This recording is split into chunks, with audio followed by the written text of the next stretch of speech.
Hey everyone, Ben here with Be Strong. I just want to kind of start up this kind of video discussion series about anything and everything involving training, life, kind of parenting, anything involved. I get a lot of positive feedback through Instagram and my sources, and I really appreciate that. And that kind of gives me motivation. And people who just kind of appreciate the way that I go about things, the way I coach, the way we kind of deal with the family stuff. And I think there's a lot of negativity out in the world, especially around men and what things they're doing wrong. And I'm more of an optimistic guy. So I'm just really want to start this series of ways that we can get better and encourage each other rather than discourage.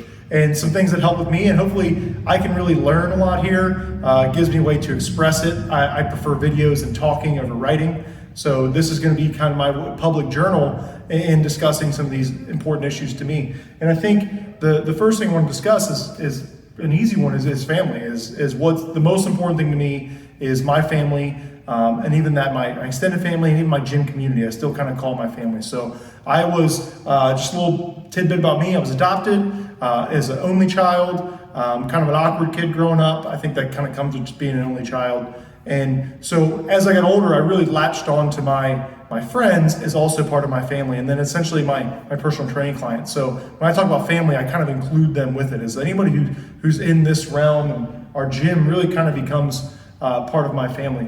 So the one big thing that I really have a lot of success with and people like is getting your family involved in fitness. So you probably see my videos.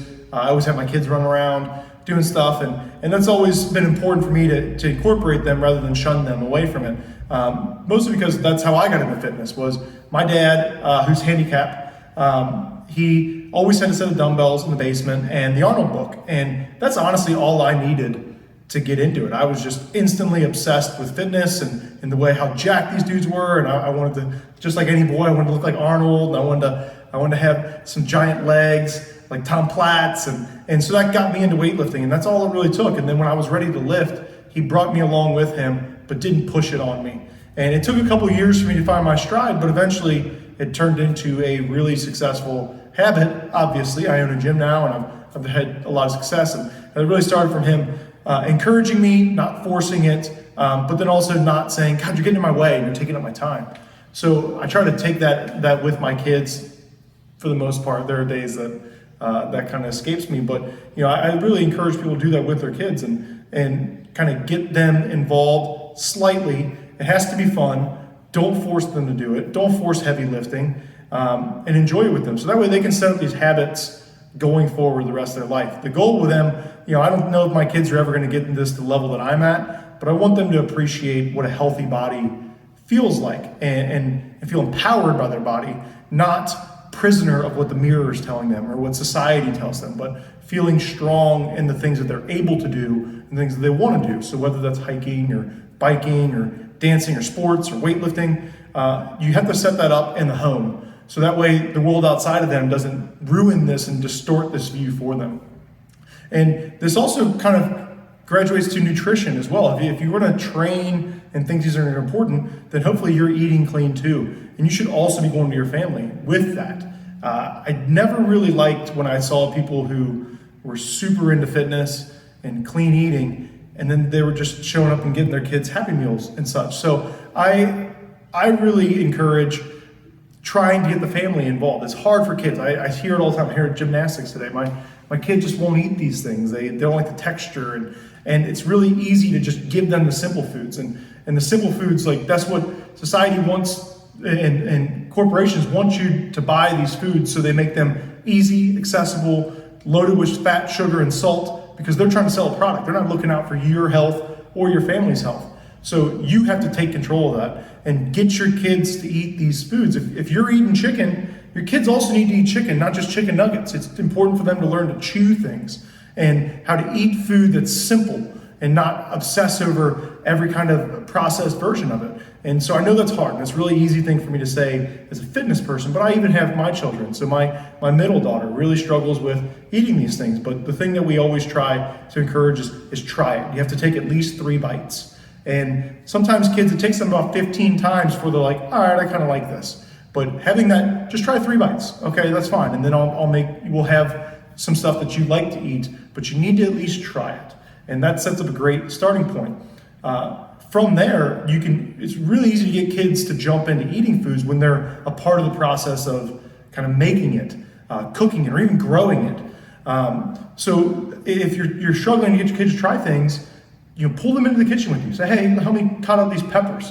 And hey, let's make a salad together. Let's marinate some chicken, or show you how to turn the burner on or something. And then they're going to be much more apt to try these things if they're a process of making it. And if you're not somebody who makes your own food, probably want to start.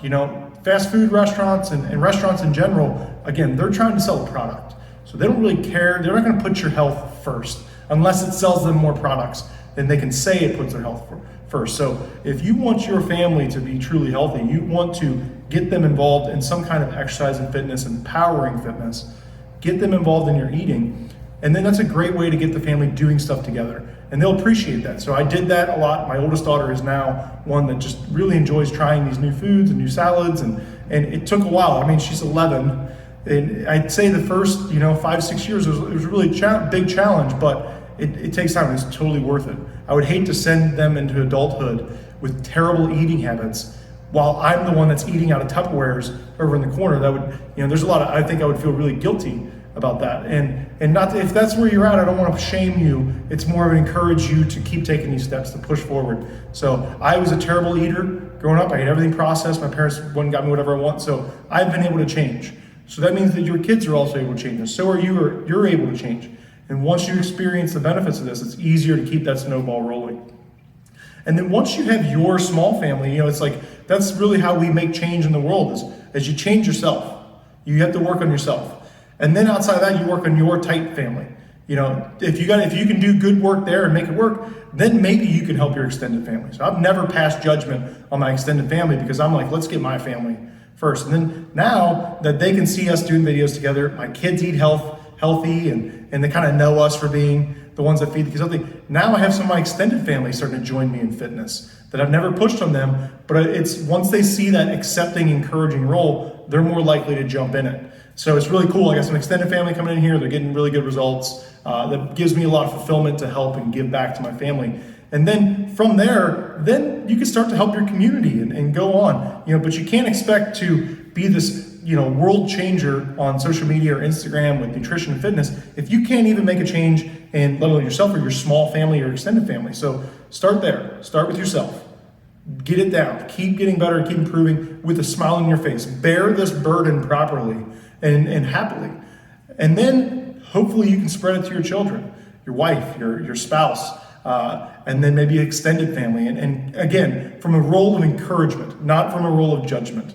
And then from there, you can start to do community things. And now I feel like I've got a pretty good thing going at the gym, and I have the experience and I have the foundation that I can now extend that to everyone else. So if you're struggling to get your family involved in it, just keep trying, keep pushing on. You don't hit any PRs day one in the gym. You're not going to hit these PRs with your family the first week of trying it.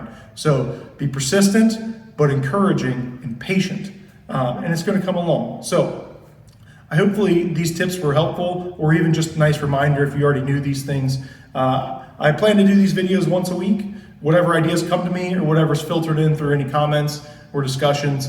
But I just want to be the first voice, another voice in encouraging people and trying to make a positive change through fitness and not through judgment or shunning people. So check back. I hope this is helpful, and hopefully we'll hear some comments and requests for people going forward.